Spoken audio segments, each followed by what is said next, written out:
Today on my new Ninjago talk show, I'm going to give my thoughts on Season 4 Dragons Rising. Comment some of your opinions on Dragons Rising down below so I can start another episode where I go over other people's thoughts.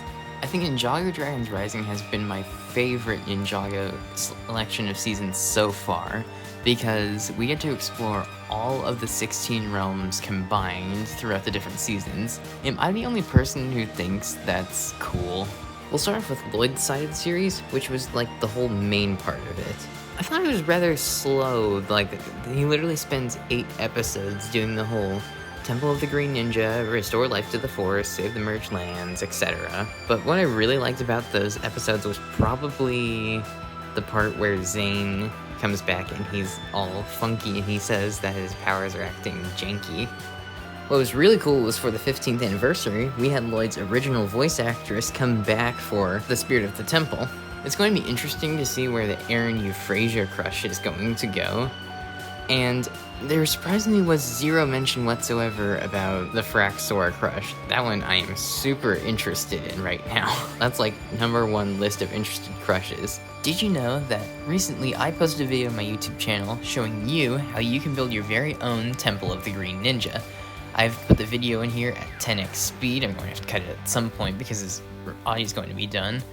But I would check that out if I were you. I'll link it down in the description if you're interested. Subscribe so you don't miss what's coming out next week, which is The Land of Lee. Back to the video.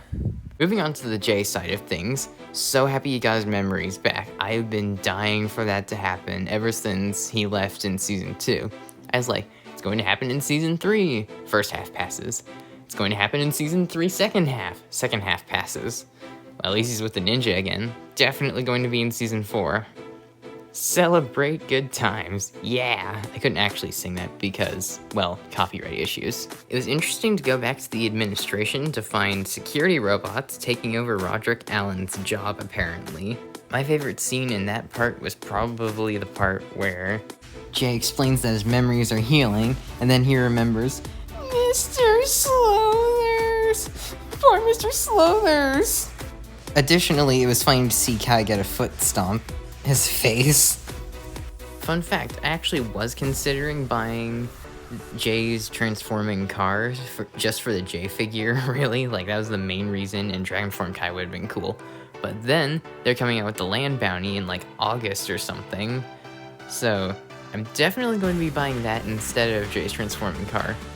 Because, A, it comes with Dragon Form Lloyd, my favorite Dragon Form ninja by far in the series, because he actually saw the most action.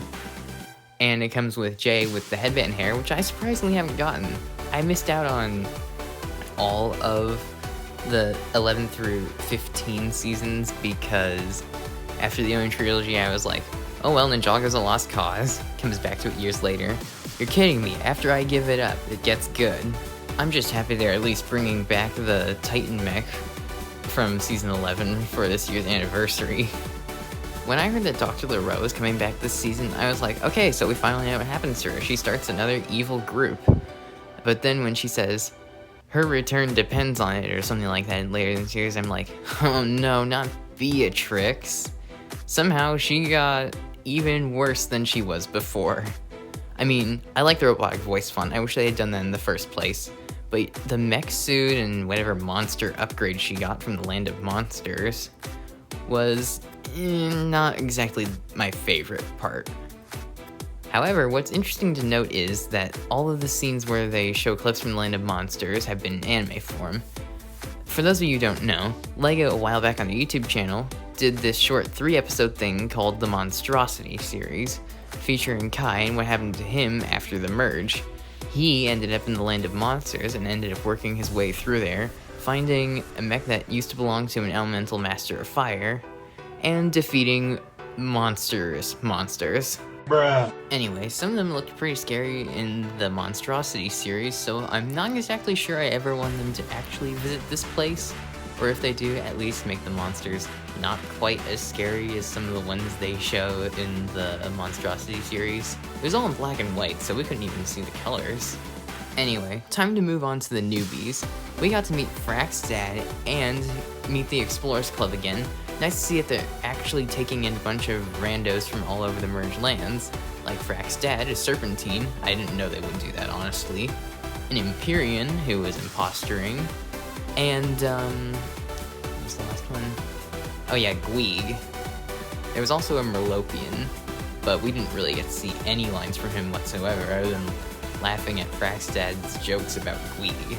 I was always like, really? They like Frack's dad? They hated Clutch Powers, and he's literally the exact same.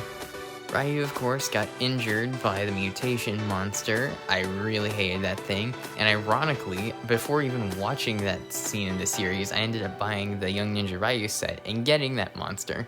For me, that is currently the most hated character of the series. Does Beatrix compare? She probably comes in like second on the list of hated characters. For some reason I expected Ryu to just suddenly be good at using Jarkai swords, but I'm not sure why I was expecting that in retrospect, because he's never picked up a weapon in his short dragon life, and he just magically can walk on two legs now. The scene where he transforms looks straight out of like Japanese anime, and I hate it when Ninjago gets animated in Japanese anime, but fortunately, they didn't do that. Something else that kind of annoys me about the newbie side of the story is they don't change outfits at all. I mean, I'm not sure what I was expecting for Wildfire, and I was hoping Frack would be coming back with a better head mold with the next Ninjago release, but I was wrong. There's always 2027.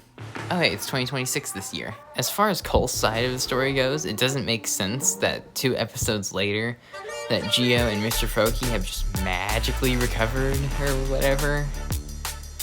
And it was really nice to see that Moro is actually helping Eagle, Eagle was helping Moro. That dragon is far from retirement, from what I can tell.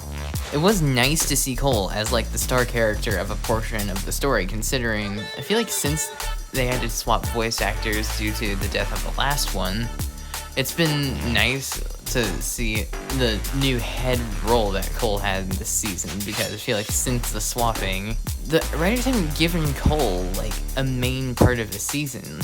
He's just been sort of a random side character, and most of Dragon's Rising, he's been off in the land of lost things. The final battle in Imperium was epic, with Lloyd definitely being the main character of that. It was really cool to see him zip around fighting all those elemental monsters. That's sort of a fighting strategy I pick up when I get really good at LEGO games.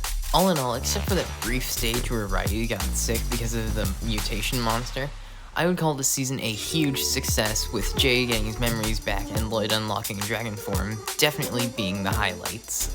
Subscribe so you don't miss my monthly upload to this podcast playlist, and for next week's tutorial, The Land of Lee. And don't forget to comment your opinions so I can make another episode to this podcast series, coming out next month.